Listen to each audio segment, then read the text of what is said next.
आप सभी का हमारे चैनल स्कॉलर एक्स में स्वागत है। मैं इमरान खान। आगे बढ़ने से पहले आपसे रिक्वेस्ट करता हूं कि चैनल को सब्सक्राइब कीजिए।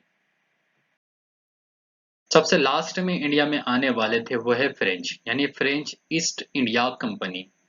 इनका इंटेंशन भी यही था कि इंडिया से डायरेक्ट ट्रेड करना और यहाँ की कमोडिटीज को है ना यूरोप में बेचना और प्रॉफिट कमाना। जिस वक्त डच, ब्रिटिश और डेनिश इंडिया आए थे तो इन्होंने भी सोचा था कि इंडिया से उसी टाइम पे ट्रेड रिलेशन शुरू कर देना। लेकिन जो किंग लुइस 13 की जो कोशिश थी, जो एफर्ट थे, वो कामयाब नहीं हो सके। वो चाहता था कि एक ऐसा कंपनी बनाए, उनको ग्रांट दे और उन्हें है ना ईस्ट की तरफ यानी इंडिया की तरफ भेजे। लेकिन वो कामयाब नहीं हो सका क्योंकि उस वक्त ज्यादातर है ना यूरोपियन का जो इंटेंशन था, खास तौर से फ्रेंच का, वो अमेरिका था कि वहां पे कॉलोनीज बनाना। तो इधर उन्होंने है ना थोड़ा सा निग्लेक्ट किया इसको। लेकिन फिर भी बीच बीच में ऐसे एफर्ट हुए हैं, जैसे कि प्राइम मिनिस्टर रेचिड्यू था, उसने भी ऐसा एफर्ट किया था 1642 में कि एक ऐसी कंपनी बनाए और वो है ना कंपनी बना के उसको है ना इंडिया तक भेजा जाए ताकि वो एक तरीके से इंडिया से ट्रेड रिलेशन हमारे शुरू हो जाए और ये कंपनी काम करे। लेकिन ये कंपनी मडगास्कर तक आई है और वहीं से उसने फिर है ना अपनी बस उतनी ही उसने वहां तक ट्रेड की है।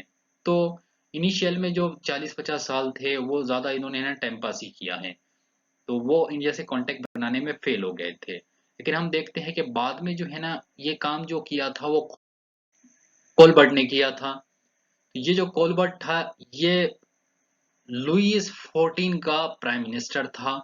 अब उसने इरादा कर लिया कि हमने है ना अब तो इंडिया से या ईस्ट से है ना ट्रेड करना ही करना है।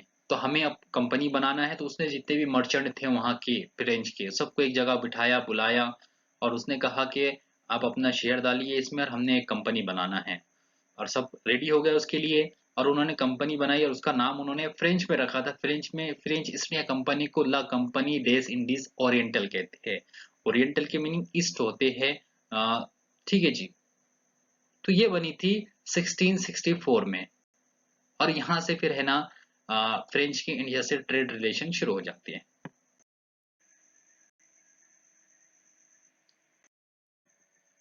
कोलबार्ड फ्रांसिस कैरन को इंडिया की तरफ भेजता है। ये जहाज लेकर आता है, सूरत में लैंड करता है 1667 को और यहाँ पे पहली फैक्ट्री है ना फ्रेंच की स्टैब्लिश होती है। ठीक है जी। तो ये याद रखना है किसने किया, कब किया है। इसी के अगले साल हम देखते हैं 1669 में मसूलीपट्टनम में दूसरी फैक्ट्री इनकी यहाँ पे कायम होती है, एस्टेब्लिश होती है। ठीक है ना। ये मरकरा जो था वो कोलबार्ड का एक फ्रेंड था। ये पर्शियन जो है ना पर्शिया वहां पे है ना ये ट्रेड वगैरह कर रहा था। तो वो वहां से ऑर्डर देता है फ्रांस से कि आपने क्या करना है, आपका जहाज लेके यहाँ पे है ना बस इस तरीके से ट्रेड यहाँ से इंडिया से शुरू करना है। तो ये है ना मरकरा जो था वो मसूलीपट्टनम में फैक्ट्री बनाता है। तो हम देखते हैं फ्रांसिस कैरल इंडिया में इसी तरीके से वर्क करता है और उसके बाद में फिर है ना वापस बुला लिया जाता है और उसको रिप्लेस कर दिया जाता है फ्रांसिस मार्टिन के जरिए से। तो फ्रांसिस कैरल ने 4 साल तक यहाँ पे रहा और बाद में उसको है ना रिप्लेस किया गया फ्रांसिस मार्टिन। और मार्टिन फिर है ना बाद में जाके हम देखते हैं कि मार्टिन में बहुत बेहतरीन फ्रांसिस के लिए काम किया है, इसीलिए उसे है ना फ्रांसिस मार्टिन को है ना real founder of the Francis east India company India ऐसा माना जाता है। यूजीसी नेट 2019 में बहुत सिंपल क्वेश्चन इस चैप्टर से पूछा गया था। When did Francois Caron establish first French factory in India? तो आपको अब पता है कि इसका आंसर क्या होने वाला है। तो फ्रांसिस मार्टिन मोस्ट इंपॉर्टेंट इसका वर्क था वो था पौंडीचेरी में फ्रांसीसियों का इस्टेब्लिशमेंट करवाना। ये इसने है ना परमिशन लिया था इससे या ग्रांट लिया था शेर खान लोधी से। शेर खान लोधी वाइलोकोंडीपुरम का गवर्नर था under the king of Bijapur. ये इसने इससे लिया था 1674 में। और वहां से हम देखते हैं कि ये बीजापुर पौंडीचेरी है ना ये फ्रांसीसियों का इंडिया में हेडक्वार्टर रहा है। यहाँ से उन्होंने है ना अपना एडमिनिस्ट्रेशन इंडिया में चलाया है और ये आखिर तक इनके पास रहा। लेकिन बीच में थोड़ा सा ऐसा टाइम गुजरा है जो 1693 से लेके 97 तक, 1693 से 97 तक, कि ये कुछ वक्त के लिए 4 साल के लिए है ना, ये पौंडीचेरी जो था ना, ये डचों के हाथ में चला गया था। डचों ने जीत लिया था इसे, लेकिन ट्रेटी ऑफ रेसविक के थ्रू है ना, इसके जरिए से ये फिर से है ना इनको वापस दे दिया गया था। तो फ्रांसिस मार्टिन, जिसे हम है ना real founder of the French east India company India भी मान रहे हैं, साथ में फादर ऑफ द पौंडीचेरी मान रहे हैं, क्योंकि पौंडीचेरी में सेटलमेंट इसने बसाया और पौंडीचेरी को पौंडीचेरी इसने बनाया था पूरा। वहां पे ना बहुत सारा वर्क किया था इसने, वहां पे रोड बनाया था उसने, और बहुत से कंस्ट्रक्शन किया था, फोर्ट बनाया था, और साथ में बहुत सा वर्क किया था इसने। तो इसलिए हम कहते हैं कि ये रियल पौंडीचेरी का फादर भी मानते हैं इसे। पौंडीचेरी से फ्रेंच है ना फिर और आगे बढ़े बंगाल के साइड पर, और बंगाल में इन्होंने है ना अलग अलग जगहों पे अपनी फैक्ट्रीज बनाई है, जैसे कि चंद्रनगर में, हुगली में, हुगली एक रिवर है, रिवर के पर ही इन्होंने है ना वहाँ पे, बंगाल में आती है, वहाँ पे उन्होंने अपनी फैक्ट्री बनाई है। और आगे बढ़े वो बालासोर में, कासिम बाजार, ये भी बंगाल में आता है। तो ये इन जगहों पे इन्होंने अपनी फैक्ट्रीज बनाई है। फिर हमने आपसे कहा है कि पौंडीचेरी को है ना कंप्लीट करने वाला या बनाने वाला या पौंडीचेरी का फादर वो था मार्टिन, जो बाद में इसको डायरेक्टर जनरल भी बना दिया गया था। और उसने जो फोर्ट बनाया था, वो फोर्ट का नाम रखा गया था फोर्ट लुइस। फोर्ट लुइस जो वहां का किंग है, फ्रेंच का किंग है, वो उनको लुइस ही कहते हैं ना, तो उन्हीं की उसी के नाम पर फोर्ट लुइस इसका नाम रखा गया है। एक और दो चीजें हैं, जैसा कि माही, ये माहे मालाबार में आता है यहाँ पर। तो ये माहे है ना, इन्होंने कैप्चर कर लिया और बाद तक इनके पास रहा। ये कार्यकाल कोरोमंडल में आता है, ये इनके पास आ गया था। तो इतनी चीजें हमको, ये फैक्चुअल चीजें है, ये याद रखना है। तो फ्रेंच ने अपने है ना अलग अलग जगहों पर अपने फैक्ट्रीज बनाते चले गए ये, और इस तरीके से उन्होंने है ना अपना होल्ड जमाया, बंगाल तक पहुंच गए। ठीक है जी। लेकिन ये जो 1700 से लेके 1730 तक है ना, ये फ्रेंच के लिए बहुत बुरा वक्त था। इसका रीजन ये है कि एक इंफॉर्मेशन हमें ये मिलती है कि ये टाइम पे French east India company bank corrupt हो गई थी, दिवालिया निकल गया था, बहुत लॉस में थी। तो उसके बहुत सारे रीजंस है, हम उसको यहाँ पे बिल्कुल भी डिस्कस नहीं करने वाले। बस इतनी हम हमको मालूम होना चाहिए कि बैंक करप्ट होने की वजह से ये कंपनी में रिफॉर्म्स लाए गए, बहुत सी इस्लाह की गई। फिर बाद में हम देखते हैं उन्हें यह समझ में आया कि अगर से कंपनी को आगे बढ़ाना है तो सही हमारा एडमिनिस्ट्रेशन होना चाहिए। तो फिर उन्होंने है ना गवर्नर भेजने शुरू किए। तो पहला जो गवर्नर था उनका, वो था डूमस। डूमस 1735 से लेके ये 6 साल तक इंडिया में रहा है। तो इसने ज्यादा कुछ नहीं किया है, लेकिन कुछ चीजें जो इसके जरिए हुई है वो हमें समझना है। एक तो चीज है फोर्ट ऑफ कारेकाल, और दूसरी चीज है नवाब ऑफ अरकोट जो थे उस उनके साथ है ना उन्होंने उसने अच्छे रिलेशन मेंटेन किए। ये क्यों हमें समझना है, क्योंकि हमें आगे जाके पढ़ना है कर्नाटक के 3 वॉर के बारे में। वो अंग्रेजों के और फ्रेंच के बीच में हुई है। लेकिन यहीं से ये जो छोटे छोटे इंसिडेंट हुए हैं ना, ये इंसिडेंट ही जाके है ना कर्नाटक के वार के रीजंस बने हैं, क्योंकि ये जो छोटी छोटी चीजें थे इनके वजह से इनके बीच में है ना दुश्मनी बढ़ी है। और फिर हमें है ना अर्कोट के बारे में पढ़ना है, साथ में ये भी देखना है कि जो हैदराबाद के बारे में पढ़ेंगे, क्योंकि ये ऐसे यहाँ के किंगडम थे जो जिनके है ना इंटरनल अफेयर में फ्रेंच और अंग्रेजों ने इंटरफियर किया है, या फिर अपने फायदे के लिए इन्होंने है ना रिलेशन किए हैं। तो जिसकी वजह से फ्रेंच की और अंग्रेजों की दुश्मनी बढ़ी आपस में, और उन्होंने फिर वार किए हैं। तो वो समझना है हमें। तो आपको ये मैप दिख रहा होगा, इसमें है ना यहाँ पे आपको क्लियर दिख रहा होगा कि ये कर्नाटक है और ये हैदराबाद है। और यहीं पे है ना कर्नाटक के इसी हिस्से पर, ये पूरे रीजन पर अंग्रेजों के और फ्रेंच के है ना सेटलमेंट थे, उनके फैक्ट्रीज थे वहां पे। और ये नीचे का जो हिस्सा है,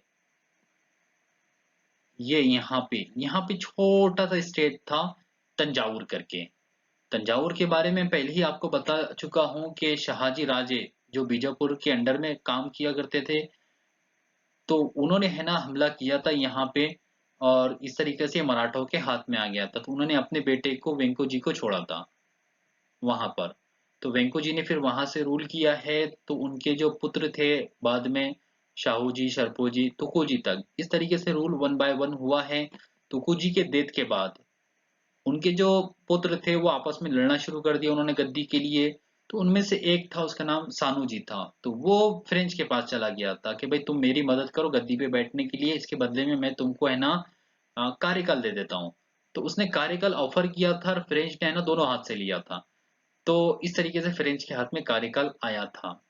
बाद में एक और रूलर आता है प्रताप सिंह, इसका भी कैरेक्टर बड़ा इंपॉर्टेंट है, ये भी मैं आपको है ना आगे बताऊंगा।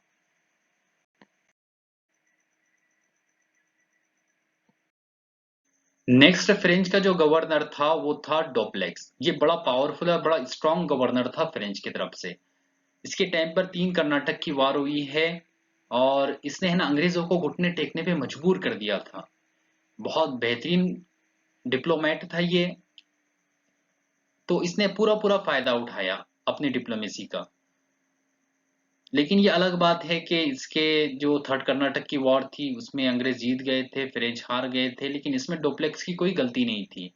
वो हम आपको है ना पूरे डिटेल के साथ आगे बताएंगे कि क्या किस तरीके से इवेंट हुए हैं। अब देखिए 3 कर्नाटक की वार को समझना है ना तो थोड़ा बहुत आपको है ना जो साउथ इंडिया की जो पॉलिटिकल कंडीशंस थी उसको है ना ब्रीफली आपको समझना जरूरी है। जब तक आप वो नहीं समझेंगे ना तो आपको कर्नाटक की वार समझ में ही नहीं आएंगी। तो मैं कोशिश यही करूंगा कि आपको चीजों को समझाना है तो हर वो चीज जो है ना जो हमारे चैप्टर से रिलेटेड है उसको कवर करते चलूंगा ताकि आपको एक ही मर्तबा पढ़े, लेकिन है ना ऐसा पढ़ ले कि आप है ना फिर से आपको है ना किसी भी बुक में या कहीं से भी पढ़ने को मिले तो आपको है ना वो कोई भी चीज है ना आपको डिफिकल्ट ना जाए। तो हम यही कोशिश कर रहे हैं कि चीजों को है ना पूरी सिंपल भी करे और है ना कॉम्प्रहेंसिव भी करे। तो अब है ना हम वो समझेंगे जो साउथ इंडिया के जो पॉलिटिकल कंडीशन थी वो कंडीशन को समझ के फिर डायरेक्ट हम है ना थर्ड कर्नाटक के जो वार हुए हैं उसकी तरफ चले जाएंगे। ठीक है। ये मैप मैं पहले आपको बता चुका हूँ, फिर से एक मरतबा बता रहा हूँ कि ये पूरा जो रीजन है ये अरकोट है, ये जिसे हम कर्नाटक कहते हैं। ये हैदराबाद है और ये जो पूरा कोस्टल रीजन था ना यहाँ पे फ्रेंच के और ब्रिटिश के है ना कॉलोनीज थे या जिसे हम कहेंगे फोर्ट थे, और नीचे है ना यहाँ पर तंजावुर था जिसके बारे में आपको बता चुका हूँ। अभी समझना ये है कि हुआ क्या है, कहानी क्या थी। तो आपको मालूम है अरकोट के जो नवाब थे एक के बाद एक जुल्फिकार खान, दाऊद खान पन्नी, ये इन्होंने रूल किया है। बाद में हम देखते हैं एक डायनेस्टी कायम हो गई सादतुल्ला खान, और उसके बाद है ना दोस्त अली खान, ये रूल कर रहे थे अरकोट में। अब कहानी यह है कि दोस्त अली खान के एक बेटे थे, उनका नाम था सफदर अली खान। ठीक है ना। लेकिन उनका एक दामाद था जिसे हम सन इन लॉ कहते हैं, वो था चंदा साहिब। चंदा साहिब था बड़ा एम्बिशियस। तो चंदा साहिब जो था वो एम्बिशियस था, तो उसने है ना क्या किया है, यहाँ पे एक लैंड थी बहुत फर्टाइल जिसे हम कहते हैं त्रिचनापल्ली। तो यहाँ पे अटैक किया और इसको हड़प लिया उसने, और यहाँ से रूल कर रहा था। तो अरकोट में जो दोस्त अली खान रूल कर रहे थे और नीचे चंदा साहब उनका ही अपना सन इन लॉ था जो उनसे बागी था, या जिसे हम कहें उसने रिवॉल्ट किया था अरकोट के खिलाफ। तो ये चीज हो रही थी अरकोट में। अब इसी टाइम पे क्या होता है, यहाँ से है ना अंग्रेजों मतलब मराठा है ना अपनी फौज लेकर आते हैं। इसको लीड कर रहे थे रघुजी भोसले। उन्होंने क्या किया है, हमला कर दिया अरकोट पर। किस लिए, उन्हें चाहिए था चौथ। तो ये एक वार होती है, दो सली खां इसे लीड करते हैं और देमिलचरी के मैदान पर मराठाओं की और साथ में है ना अरकोट की। इसमें अरकोट के जो नवाब है दोस्त अली खां वो हार जाते हैं, उनको मार दिया जाता है वहां पर। अब जो है ना नेक्स्ट रूलर कौन बने, तो उनका जो बेटा था सफदर अली खान वो भी भाग जाता है, चंदा साहब भी वहां से भाग जाता है क्योंकि उनको अपनी जान बचाना थी। अब मराठा को यहाँ रूल नहीं करना था, मराठा को चौथ चाहिए था, रूलर कोई भी नहीं है। तो उन्होंने किसी तरीके से है ना सफदर अली तक वो पहुंचे, कांटेक्ट किया कि भाई हमें यहाँ आपकी टेरिटरी नहीं चाहिए, हमें आपसे जो चाहिए वो दे दीजिए, हम आपको गद्दी पे बिठा देंगे। उन्होंने कहा कि बहुत अच्छी बात है। तो एक मसला था उनके लिए, वो ये था कि सफदर अली को अगर से गद्दी पे बिठाती है तो ये चंदा साहब तो अभी है जिंदा, इसको छोड़ नहीं सकते। तो फिर क्या करना, फिर ये करते हैं कि चंदा साहिब को हमने क्या करना है, पकड़ के लेके जाना है। तो चंदा साहब को इन्होंने क्या किया है, जहाँ पे ढूंढे इन्होंने पकड़ के लेके चले गए और इनको है ना कैद कर दिया सतारा के फोर्ट में। तो ये कहानी आपको समझ में आ गई। चंदा साहब अब चले गए और अभी है ना अब रूल कर रहे हैं अर्कोट में, वो है दोस्त अली खान। अब देखिए हुआ ये है कि जो चंदा साहब थे वो फ्रेंच के अच्छे दोस्त थे,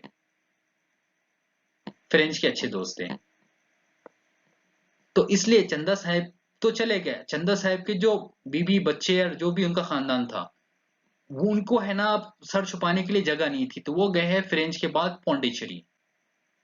और पौंडीचेरी ने उस वक्त है ना डूमस था, अभी है ना डोप्लेक्स नहीं आया, डोप्लेक्स 42 में आया है, 1742 में। तो डूमस वहां पे गवर्नर था, तो डूमस ने उनको है ना शरण दे दी कि आओ भाई हमारे दोस्त के हैं आप, घर वाले हैं, तो आओ यहाँ पे। तो अब है ना ये क्या चाहता था रघुजी भोसले के, ताकि है ना डूमस के पास जाए और उनसे है ना, जब हम चंदा साहब को ले जा रहे हैं तो उनके परिवार वालों को भी साथ में लेकर जाएंगे, तो इसने उससे मांगा कि भाई ये हमको है ना इनके परिवार वाले दे दीजिए। तो डूमस ने है ना इनकार कर दिया, तो उसने कहा कि भाई देखो इन्होंने हमारे हमारे पास शरण ली है, अगर से आप आपकी पूरी फौज भी लेके आते हैं तो हम इसका हमला करेंगे। तो ऐसा कहा जाता है, ये जो गैलेंटली इसका जो ये इस तरीके के शब्द थे, वो है ना बहुत खतरनाक तरीके से मराठाओं पे असर कर, उन्होंने कहा कि ठीक है लड़ना झगड़ना नहीं है इनसे, हमें वापस जाना है, तो वो छोड़ के चले गए थे फिर। तो ये हमें देखने में आता है कि ये इस तरीके के इंसिडेंट यहाँ पे हुए हैं। अब ये मैंने क्यों बताया आपको कि ये हो रहा था बैकग्राउंड में। अब ये जो कैरेक्टर अभी आए हैं आपके सामने, ये आपको सेकंड कर्नाटक के वॉर में भी यही आएंगे। ये जो चंदा साहब है ये सफदर अली खान है, बाद में फिर हम देखेंगे सफदर अनवर अली खान है, ये वापिस आने वाले हैं। तो इसलिए मैंने आपको बताया हूँ। अब जैसा कि मैंने आपको कहा था कि डुमस को जो फॉलो किया था, जो नेक्स्ट गवर्नर था डुमस के बाद होता डुप्लेक्स। तो डुप्लेक्स जो था बड़ा ही पावरफुल है, बड़ा स्ट्रॉन्ग गवर्नर जनरल था फ्रेंच का, जिसे हम greatest of the French governor कह रहे हैं। तो ये जब इंडिया में आया था तो उस वक्त आपको पता है पॉलिटिकल कंडीशन है ना साउथ इंडिया की क्या चल रही थी। तो इसने क्या किया है, सबसे पहले है ना अपने सेटलमेंट को मजबूत किया है जहां जहां भी थे। तो जहां जहां इसको लग रहा है जहां पे हम कमजोर है, तो वहां पे उन्होंने उस चीजों को स्ट्रॉन्ग किया है। और इस तरीके से रिफॉर्म किया है कि फ्रेंच जो पावर थी, फ्रेंच जो फैक्ट्रीज थे, फ्रेंच जो है ना सेटलमेंट थे, वो स्ट्रांग होते चले गए। ठीक है, ये इसका एफर्ट था। साथ में इसने क्या किया है, एक ट्रेडर्स था, उसकी है ना विडो थी, तो उससे उसने मैरिज कर लिया था। और ऐसा माना जाता है ये जो विडो थी मिस्टर वेंसेस की, ये बाद में जाके उसकी एडवाइजर बनी थी। क्योंकि ये जो लेडी थी ये इंडियंस कल्चर से बहुत ज्यादा है ना नॉलेज रखती थी, क्योंकि यहीं पैदा हुई थी, यहीं बड़ी थी, और बहुत घुल मिल गई थी इंडियंस के साथ। तो हम देखते हैं ये लेडी है ना बहुत सपोर्टिव रही है डॉपलेक्स को। डॉपलेक्स जब भी है ना कोई उसको परेशानी होती तो वो अपनी बीवी जो ये लेडी है उससे है ना एडवाइस लिया करता कि हमने क्या करना है। और ये लेडी जो है ना लोगों के पास जाकर है ना लोगों की मतलब उतना घुल मिल गई थी कि वो उसको यहाँ की लैंग्वेज आती थी, यहाँ के कल्चर से पूरी तरीके से वो नॉलेज रखती थी। तो बहुत काम में आई है ये लेडी। तो ये इसका एक अच्छा मतलब अपनी तरफ से अच्छा काम था जो इसने किया था कि उसने है ना इसी लेडी से मैरिज किया था, जो उसको बाद में जाके बहुत काम में आई है। तो हम देखते हैं कि इसको पूरी तरीके से जो वहाँ की काउंसिल थी, मतलब वहाँ की जो बोर्ड था उसकी तरफ से पूरा पावर था कि आपने है ना जाके वहाँ पे ट्रेड को भी देखना है, आपको हम पूरी पावर देते हैं, आप वार कर सके तो वार कीजिए, जो भी आपने करना है तो कीजिए। तो ये फुल फुल पावर के साथ यहाँ पे आया था।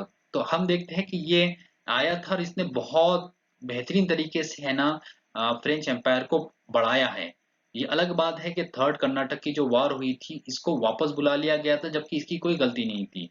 सिर्फ वजह ये हुई थी कि ये वार में अपने आप को इसने इस तरीके से डाल दिया था कि जिसकी वजह से फ्रेंच के ट्रेड कोलैप्स हो रही थी, फ्रेंच का जिनकी ट्रेड थी उसका नुकसान हो रहा था। तो बस इसी वजह से है ना इसको बुला लिया गया था। और बाद में देखते हैं कि बाद में अंग्रेजों ने फिर है ना फ्रेंच ईस्ट इंडिया कंपनी पूरी तरीके से खत्म कर दिया था। अब बात है हमारी डायरेक्ट हम आके आपको थर्ड कर्नाटक के वार जो हुए हैं उसी को हम आपको डिस्कस करने वाले हैं। फर्स्ट कर्नाटक की वार, सेकंड कर्नाटक की वार और थर्ड कर्नाटक की वार। एक तरफ से तो इधर डुप्लेक्स लीड कर रहा है, उधर से फिर है ना अलग अलग गवर्नरों ने अंग्रेजों की तरफ से उन्होंने लीड किया है। उसके रीजंस क्या थे इसके भी बारे में बात करेंगे और पूरे डिटेल के साथ सारी हम उसको है ना आपको वो कर्नाटक की वार के बारे में आपको बताएंगे। इस चैप्टर से एक और क्वेश्चन पूछा गया था यूजीसी नेट 2020 में कि when did the French finally handed over their Indian territories to Indian government. बहुत सिंपल क्वेश्चन है। अगर से आप थोड़ा सा स्टडी कर लेते हैं इस चैप्टर को तो आप इसका आंसर इजीली निकाल लेंगे। तो बहुत सिंपल सिंपल क्वेश्चंस होते हैं, ये फैक्चुअल बेसिस पर है। आप अगर से अच्छे से स्टडी कर लेते हैं तो ऐसे कोई भी इस चैप्टर से क्वेश्चन आ जाए तो आपका क्वेश्चन है ना मिस नहीं होगा, आप इसका आंसर राइट दे देंगे। तो मैं इसका आंसर नहीं बता रहा हूँ, आप थोड़ा सा सर्च कर लीजिए, आपको इसका आंसर मिल जाएगा।